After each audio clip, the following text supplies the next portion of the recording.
अवधूत चिंतन श्री गुरुदेव दत्त श्री स्वामी समर्थ. तुम्हा सर्वांचं आपल्या चॅनलमध्ये खूप खूप स्वागत करते आणि आजच्या या नवीन व्हिडिओला सुरुवात करते.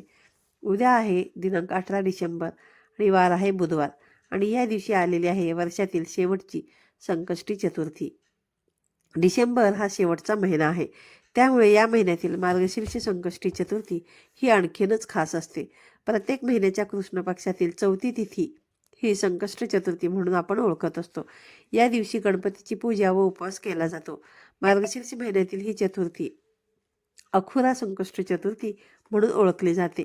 कोणत्याही महिन्यातील कृष्ण पक्षातील चतुर्थी तिथीला संकष्ट चतुर्थी म्हणून आपण साजरी करत असतो. संकष्ट चतुर्थीच्या दिवशी गणपतीची पूजा केल्याने व्यवसायासोबतच करिअरमध्ये देखील प्रगती होते. त्याचबरोबर जीवनामध्ये अनेक समस्या वाढल्या असतील तर त्यासुद्धा या दिवशी पूजा केल्याने दूर होतात. त्याचबरोबर येणारे वर्ष हे सुखाचे, आनंदाचे आणि आरोग्याचे जात असते. संकष्ट चतुर्थीला गणेशाची पूजा केल्याने सर्व प्रकारचे संकट हे दूर होतात. श्री गणेशाला विघ्नहर्ता असेही म्हटले जाते. त्यांची पूजा केल्याने जीवनातील अडथळे दूर होतात, तसेच घरामध्ये सुख समृद्धी येते. श्री गणेशांच्या कृपेने सर्व मनोकामना पूर्ण होतात. कारण या दिवशी गणेश तत्व हे नेहमीपेक्षा पृथ्वीवरती जास्त प्रमाणामध्ये जागृत असते. म्हणून या दिवशी गणपती बाप्पांच्या पूजेसोबतच आणि सेवेसोबतच काही प्रभावी उपाय सुद्धा केले जातात. हे उपाय केल्याने त्या उपायांचं निश्चितच आपल्याला फलप्राप्ती होत असते. म्हणून आज या व्हिडिओमध्ये मी तुम्हाला मुलांसाठी एक अतिशय प्रभावी असा उपाय सांगणार आहे. उद्या वर्षातील शेवटची संकष्ट चतुर्थी. या दिवशी तुम्ही उपवास नाही केला तरी देखील चालेल, पण तुम्ही तुमच्या मुलांसाठी 21 दोरांचा उपाय अवश्य करा. हा उपाय केल्याने मुलांचे सर्व दोष, संकट, विघ्न, अडचणी नष्ट होऊन अभ्यासामध्ये मुलांची प्रगती होईल. नोकरीत, व्यवसायात त्यांना भरभरून यश मिळेल. त्यांच्या सर्व इच्छा, मनोकामना पूर्ण होतील. तर हा 21 दोरांचा उपाय कसा करायचा आहे आणि कोणत्या वेळेमध्ये करायचा आहे याबद्दलची संपूर्ण माहिती जाणून घ्यायची असेल तर व्हिडिओ शेवटपर्यंत पहा. त्याचबरोबर चॅनलवरती नवीन असाल तर चॅनलला नक्की सबस्क्राईब करा आणि असेच नवनवीन आणि माहितीपूर्ण व्हिडिओ पाहण्यासाठी बेल आयकॉनलाही प्रेस करा. त्यामुळे जेव्हा कधी आपले नवनवीन व्हिडिओ येतील तेव्हा सर्वात अगोदर त्याचे नोटिफिकेशन जे आहे तर ते तुम्हाला येईल आणि तुमचा एकही व्हिडिओ जो आहे तर तो मिस होणार नाही. आपल्याला बघा, सर्वांनाच माहिती आहे की गणपती बाप्पा हे विद्येचे देवता आहेत. तसेच गणपती बाप्पांना विघ्नहर्ता, संकट दूर करणारे देवता म्हणून देखील ओळखले जाते. त्याचबरोबर इच्छा पूर्ण करणारे देवता सुद्धा मानले जातात आणि म्हणूनच कोणत्याही शुभ कार्याची सुरुवात आपण करण्यापूर्वी प्रथम पूजनीय असणाऱ्या गणपती बाप्पांना आपण मानत असतो. बाप्पांची पूजा करूनच त्या शुभ कार्याची आपण सुरुवात करत असतो, कारण जेणेकरून ते जे आपलं काय शुभ कार्य आहे ते पूर्णपणे निर्विघ्नपणे पार पडावे इतकं महत्त्व आपण गणपती बाप्पांना देत असतो. गणपती बाप्पा हे बुद्धीचे आणि ज्ञानाचे देवता असल्यामुळे खास करून या दिवशी मुलांसाठी उपाय जे आहे केले जातात बघा, जेणेकरून मुलांना त्यांच्या शिक्षणामध्ये यश मिळेल. आज जो मी तुम्हाला उपाय सांगणार आहे तर हा उपाय दुर्वांचा उपाय करायचा आहे. प्रत्येक आईने आपल्या मुलांसाठी हा उपाय अवश्य करायचा आहे. मुलं आणि मुली या दोघांसाठी हा उपाय तुम्हाला जो आहे तर तो करायचा आहे. घरामध्ये लहान मुलं असतील तर त्या लहान मुलांसाठी सुद्धा तुम्हाला हा उपाय करायचा आहे. तसेच मुलं मोठी असतील तर मोठ्या मुलांसाठी देखील तुम्ही हा उपाय अवश्य करू शकता.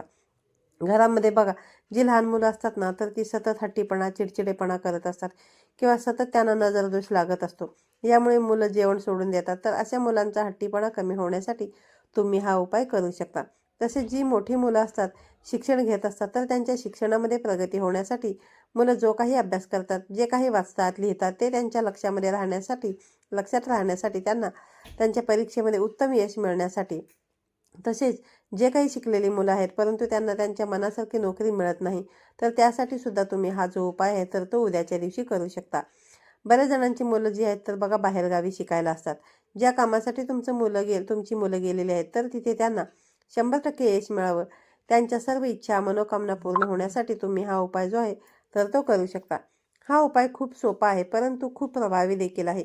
प्रत्येक आई किंवा वडिलांनी आपल्या मुलांसाठी हा एक उपाय उद्याच्या दिवशी अवश्य करा. आता हा उपाय कोणत्या वेळेमध्ये करायचा तर तुम्ही अगदी सकाळपासून ते संध्याकाळपर्यंत जेव्हा केव्हा तुम्हाला वेळ मिळेल त्या वेळेमध्ये तुम्ही हा उपाय करू शकता.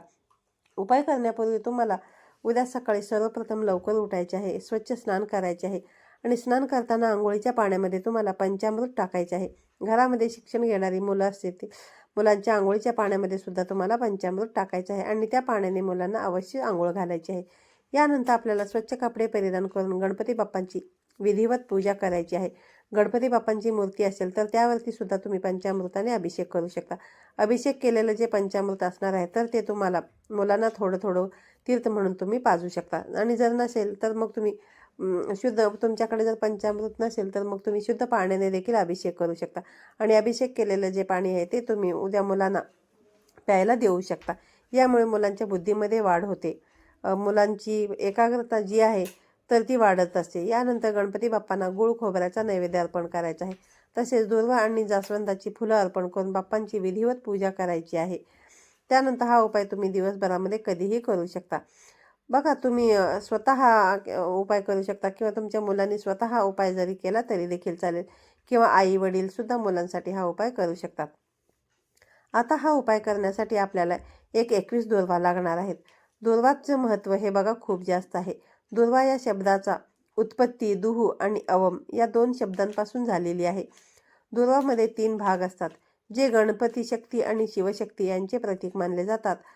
दुर्वा या अतिशय पवित्र मानल्या जातात. दुर्वा या गणपती बाप्पांनी ग्रहण केल्या होत्या आणि म्हणूनच दुर्वा या कोणत्याही देवांना अर्पण केल्या जात नाहीत, परंतु गणपती बाप्पांना अवश्य त्या अर्पण केल्या जातात.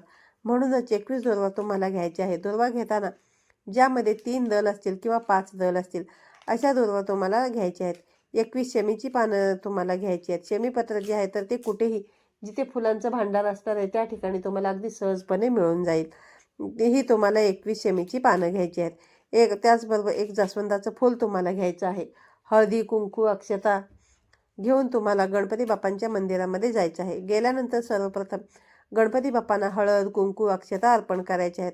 आणि यानंतर आपल्याला या 21 दुर्वा ज्या आहेत तर त्या बाप्पांच्या हातावरती अर्पण करायचे आहेत. आणि शमीपत्र तसेच जास्वंदाचं फूल हे बाप्पांच्या चरणी अर्पण करायचे आहे. आणि यानंतर दोन्ही हात जोडून तुम्हाला गणपती बाप्पांकडे मुलांची प्रगती होण्यासाठी प्रार्थना करायची आहे. किंवा मुलांचे काही संकट असतील, मुलांवरती अडचणी येत असतील तर ते दूर होण्यासाठी तुम्हाला प्रार्थना करायची आहे. यानंतर तिथेच मंदिरामध्ये बसून तुम्हाला 1 वेळा गणपती अथर्वशीर्षाचं पठण करायचं आहे आणि 1 वेळा संकटनाशक स्तोत्रांचं पठण करायचं आहे.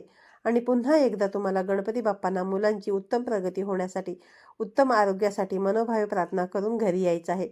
हा उपाय तुम्ही मंदिरामध्येच करण्याचा जास्तीत जास्त प्रयत्न करा. परंतु तुम्हाला जर मंदिरामध्ये जाऊन करणं शक्य नसेल, मंदिर तुमच्या घराच्या आसपास कुठे नसेल, तर मग हा उपाय तुम्ही अगदी घरच्या घरी केला तरी देखील चालेल. आणि शक्य असेल तर हा उपाय जो आहे तर तो तुम्ही मुलांकडून करून घ्या. जर तुमची मुलं बाहेरगावी शिकायला असतील तर आई किंवा वडील दोघांपैकी कुणीही हा उपाय जो आहे तर तो घरी राहून देखील करू शकतात. या दिवशी गणपती बाप्पांना दुर्वा अर्पण केल्याने बुध ग्रह जो आहे तर तो आपल्या कुंडलीमधील मजबूत होतो, ज्यामुळे आपल्या जीवनातील सर्व अडथळे दूर होतात. आजच्या व्हिडिओमध्ये सांगितलेली माहिती तुम्हाला आवडली असेल तर व्हिडिओला लाईक करा, शेअर करा. पुन्हा भेटूया अशाच एका नवीन आणि माहितीपूर्ण व्हिडिओमध्ये. तोपर्यंत सर्वांना श्री स्वामी समर्थ.